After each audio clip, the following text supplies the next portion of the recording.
Hello, beautiful people. Welcome back. 2026. Hi. How are we doing? How are we doing today? Truly, I want you to sit here and ask yourself, how are we doing today? I know it's been a while. My hair is a messy mess. I know it's been a while.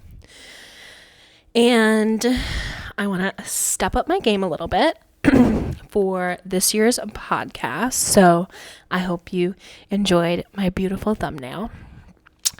I wanted to really start this year off on a fresh page and just totally revamp. Obviously, still here on the QuickTime video recorder on my MacBook. But sometimes you just have to do it. And I've honestly had my script and other things prepped for a while. My doggy is here. And so I was just like, you know what? I need to just sit down and record this because it's time. It's time to rip the Band-Aid off and to come back full throttle for 2026. Today, I wanted to talk about, obviously the title of this video is this idea that dependability is discipline. I feel with my restorative justice and restorative work in general background, the word discipline feels a little rigid to me.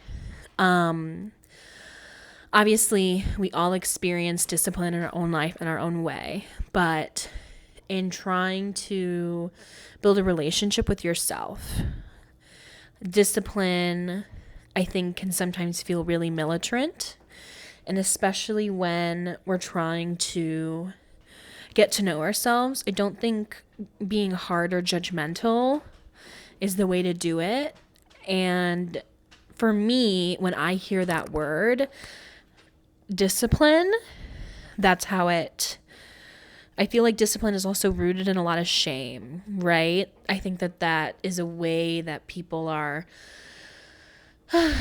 controlled in their own right and even in our own mind. So the shame loop is real.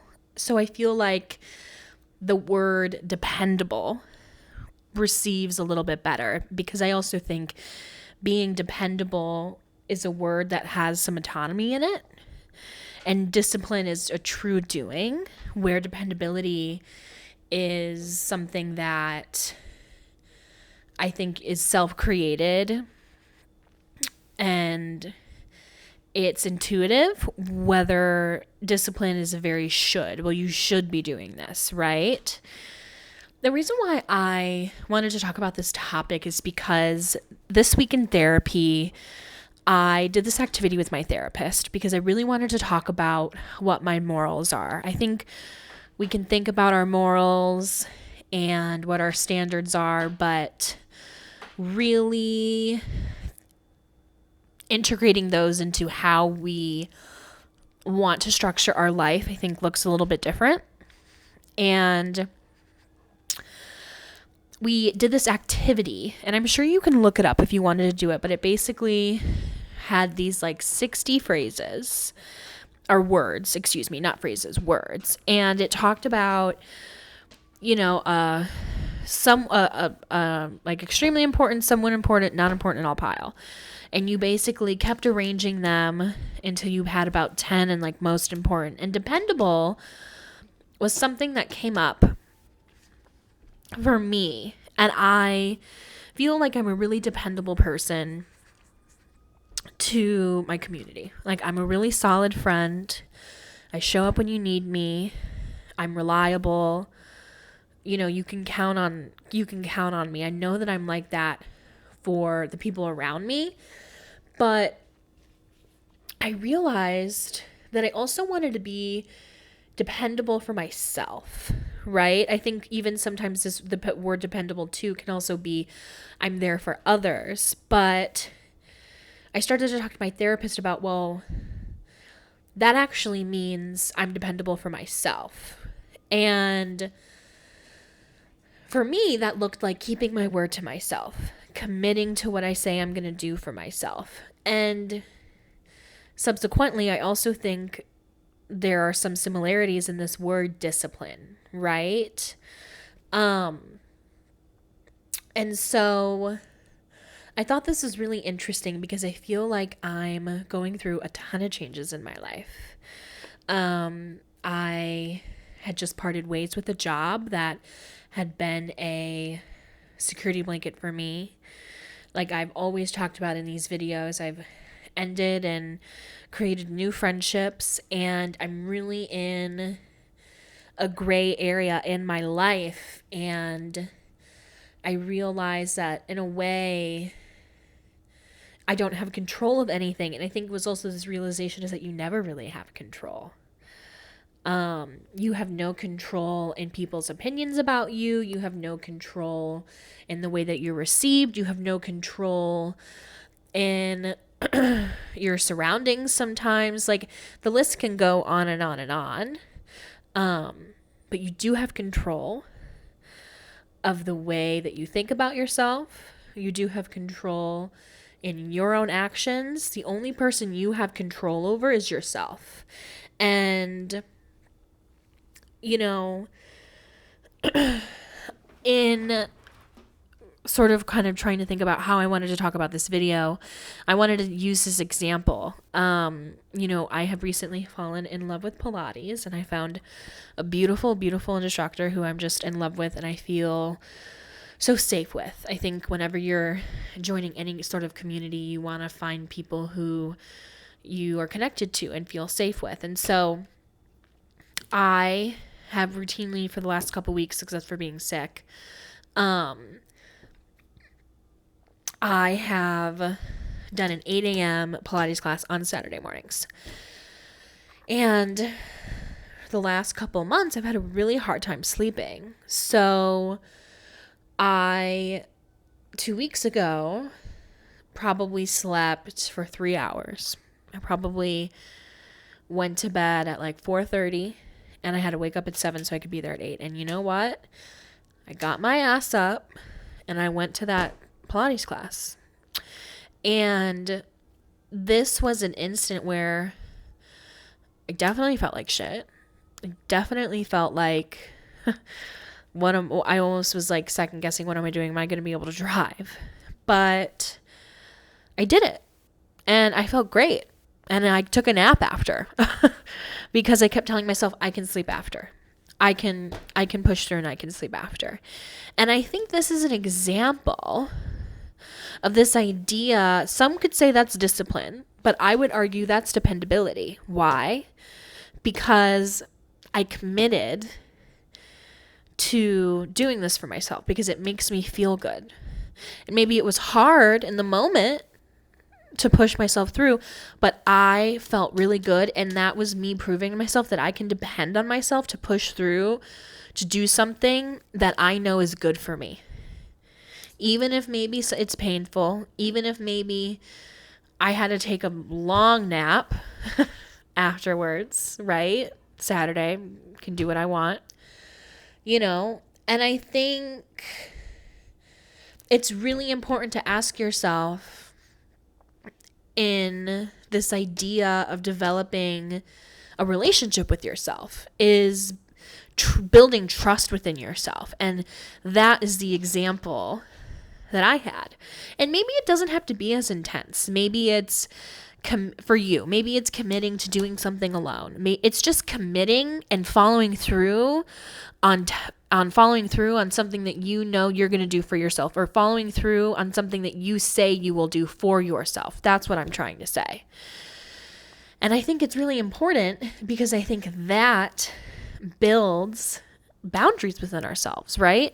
That builds standards. That builds morals. If I can show up for myself in that way, and that's routine, I'm not going to be reliant on my surroundings. I'm not going to be reliant on external validation. I'm not going to wait because I'm already doing that for myself. I'm already pushing through and proving to myself that I can commit to myself. So if somebody has practiced that over and over and over again, if somebody has practiced that sort of dependability, why am I going to wait for someone else to do it for me? Just seems like a waste of time. And it's also, if you do that so much, that's not even going to be a thought. That's not even going to be something that you're going to wait for or anticipate, because you're already doing it for yourself. And I think, really a part of this video that I want to talk about is like, how do we cultivate our relationship with ourselves? I think in our culture, we have our head down and we work and we do what we need to do. But what does that mean? Does that mean go to a job that you hate where you know you're not being supported or welcomed? Does that mean you're showing up in a relationship that isn't supporting you? Does that mean a friendship? Does that mean, how are you? I think the list of that can go on and on and on and on and on, right? And I think there's also this part that I wanted to talk about, is this idea of that, like, life happens to us and not from us. And I think also when you build this sort of dependability within yourself, you realize in that instance, life does happen from us, right?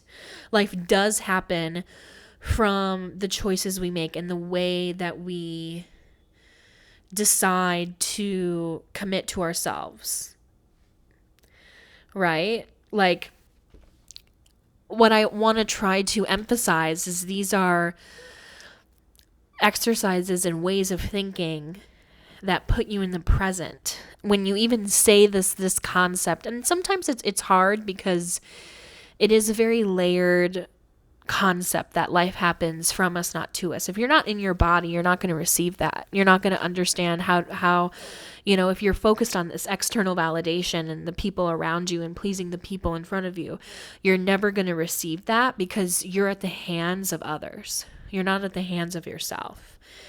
And when you take back that authority, when you take back that dependability, this word is very multi-layered here. I think we realize how much power we have within ourselves to create what we want and to create what we need, right? So, again, when we commit to ourselves, when we build dependability, that is a physical act where we really are present with creating the life around us, where we are at the hands of ourselves, of life happening from us and not to us, right? I pushed through and took care of myself because that's important to me in that way. And I still came home and took care of myself because I took a nap. I can be tired for 2 hours. It's a 50-minute class, right? At the end of it, I say, wow, I pushed through. I did that. It wasn't that bad. I come home, take a 3-hour nap, right? So I think it's really important to not give up your power and your autonomy to other people, because at the end of the day, that's never going to satisfy you. Nobody's ever going to satisfy you the way that you can, or please you the way that you can, because nobody knows except you at the end of the day.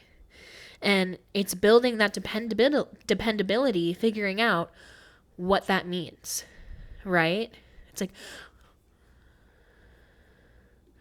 why would we give up that autonomy and never be satisfied? So I think it's important that we position ourselves to choose ourselves. And I really champion you to, this week, to commit to something, to commit to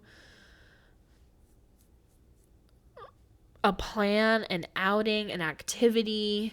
And that could be I'm going to commit to making dinner at home tonight. I'm going to commit to riding my bike to work. I'm going to commit to going to this new class alone. I'm going to commit to going to this new workout class. I'm going to commit to, whatever that looks like for you. It can be as intense as my example, and it can be as little as I'm going to commit to going for that walk today because I know that's going to make me feel better and I'm taking time for myself. And I think the more that it's not necessarily the act, but it's the mental. This is also very mental. It's of course an action. I think the action is the end of it, but it's this. It's up here. It's committing to this and not this. Right? So, welcome back. I hope this resonated with somebody. I hope that somebody got something out of this. Please leave in the comments what your to do is this week. And until next time.